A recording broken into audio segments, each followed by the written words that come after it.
Yo guys, welcome back to the channel. And listen, I don't want to dedicate this page to just the Premier League, bro. We've already got too many people who just waffle about just the Premier League.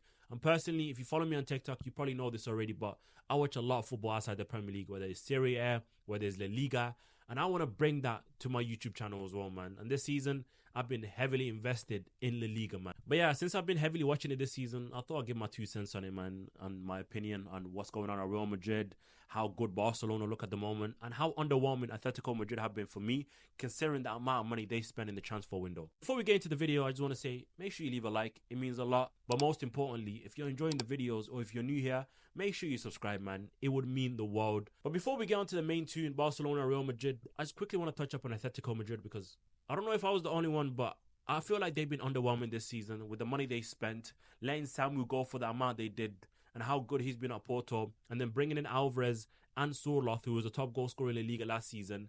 Yeah, I don't think they've lived up to the expectations that everyone had for them, man.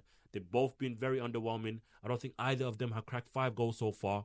But most importantly, I feel like Atletico Madrid and their defensive unit that they're known to be have not been the same this season. I don't know what's going on with Simeone. I don't know what's going on with their defenders. This is not me disregarding them at all, bro, because it's too early on in the season for me to say that. And on top of that, a lot of these players still need time to gel, just like another team on the other side of Madrid. But from what I saw against Real Madrid, which was a very, very boring game, a snooze fest, I just don't feel like they've got an attacking edge to them. And even their defensive structure, like I've stated already, conceded 4 to Benfica in the Champions League, it's not something you associate with Atletico Madrid. But Atletico Madrid, I will be keeping one eye on them because I feel like when he clicks for them, it's going to look good. But as of right now, like I said, disappointing. But let's move on to the next team, Barcelona. Hansi Flick might be the truth, bro.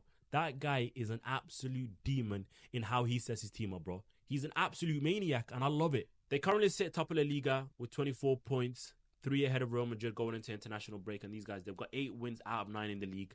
1 loss against Osasuna, which was a heavy defeat, but there is a reason for that. They decided to rest some of their big players in Rafinha and Lamine Yamal for their Champions League game against Young Boys, which they absolutely destroyed. Because after getting a red card in the first Champions League game, they needed to win their second game, and they did very convincingly. That's why I want to give so much credit to the Barcelona players, and especially Hansi Flick, because he's shown you don't need your best players to always be fit. You don't need this amount of money or that certain player or this style of play or someone to fit in that style of play to be able to get the best out of players, bro. He's had so many injuries this season, and the fact that they've enjoyed it has been ridiculous. And on top of that, they've been playing unbelievable football, dominating teams, and have been entertaining to watch, bro. And all of that has been done with makeshift back four, without their best defender in Araujo. They put Martinez in midfield alongside Pedri. They've got Casado who came. And speaking of Casado, bro, these Barcelona guys, they just spawn in midfielders left, right, center, bro. Anybody that gets injured, they don't even find a like-for-like replacement. They just bring in a midfielder from the academy, which is crazy, bro. Now, for the negatives, I will say Barcelona, I mean, they beat Villarreal very convincingly. But I will say that El Clasico game against Real Madrid will be a big test because every team they come up against this season, they've conceded so many chances to them, bro. And Hansi Flick's high line is always going to do that, realistically, is what Barcelona fans say, and I agree with them. But I will say, if they come up against any competent attack, they're going to be able to exploit the hell out of that high line, bro. They're going to be able to beat the offside trap consistently. And if they do, they're going to get absolutely spanked. And that's why I'm so excited to see what Hansi Flick does against a team like Real Madrid who have devastating attackers. That would be a very good tell sign of what's to come this season for Barcelona. But either way, I'm always excited to see the next game. Lamine Yamal, Pedri, Lewandowski's been balling out, top goal scorer in La Liga. And Pedri, I don't think I gave him enough respect, but he's been unbelievable. He's an absolute genius, bro. Iniesta being my favorite midfielder. He's got glimpses of him, man. I'll be so real. The way he moves with the ball, his IQ, everything about him is just unbelievable. The only thing I've always said is I just want to see him do it consistently, and he's been doing that so far this season. Now, do it in the big games. Do it against the Real Madrids. Do it against every big team that you come up against, bro. Because that is the only missing piece from you, consistency. And Rafinha, let me put some respect on his name because that guy, you can argue, has been Barcelona's best player this season so far, bro. The output has been crazy. The creativity, he's been given this free roam by Hansi Flick, which means he can make runs behind whenever he wants. He can drift to the left. He can be in the middle. And he's been doing great so far, man. Just to show you how devastating they've been, they've got the most goals out of any front three in Europe. Lamine Yamal, Rafinha, and Lewandowski, who has found his finishing touch again, which I love to see, bro, because he's one of my favorite strikers of all time. And it's going to be even more fun to see what they do when majority of their players return from injury. De Jong is another one I'm looking forward to. Gavi, you got Arujo, like I said. Yo, I can't wait to see what they do this season, man. But now, let's talk about the boring side of La Liga and let's get it done and over with, bro. Firstly, this kit, unbelievable, bro. This is the best thing they've done this season. But Real Madrid, like I said about Atletico Madrid at the start of this season, have been underwhelming. With Mbappe coming in, the hype around him, whether he's going to be able to link up with Vinicius Jr. So far, the answer is a mixture. Like I said, it's too early to start calling these players shit, to start naming anyone being the worst signing or anything like that. But I will say, Mbappe, this guy's meant to be the best player in the world, bro. And he is not playing to the level of the best player in the world. He's not been anywhere near those levels, man. I'll be so real.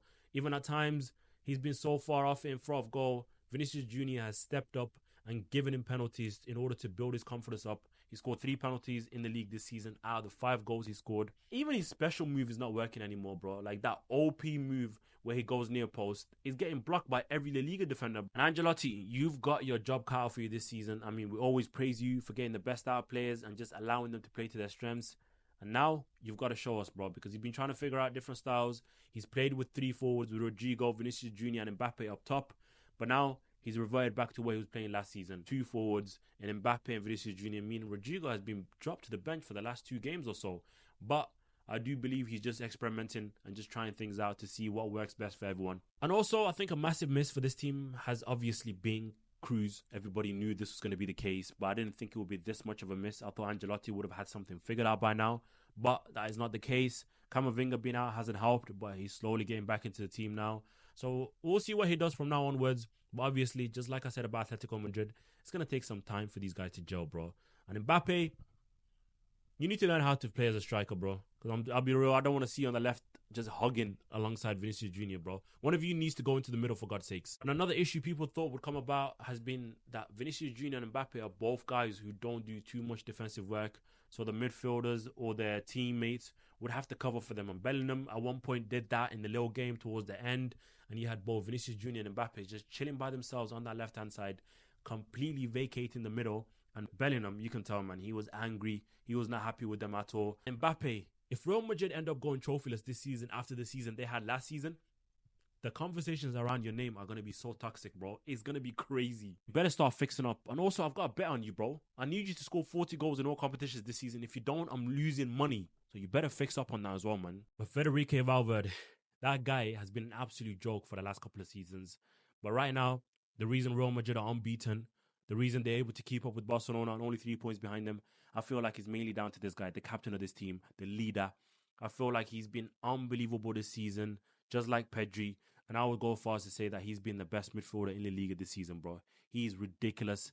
And a lot of work he does goes under the radar. I feel like because he's so good in so many aspects of the game and he's so consistent with it, it's actually hindered his name, bro. Another player that goes through that is Bukayo Saka. Because he does it so consistently, people don't rate him to the level that they should.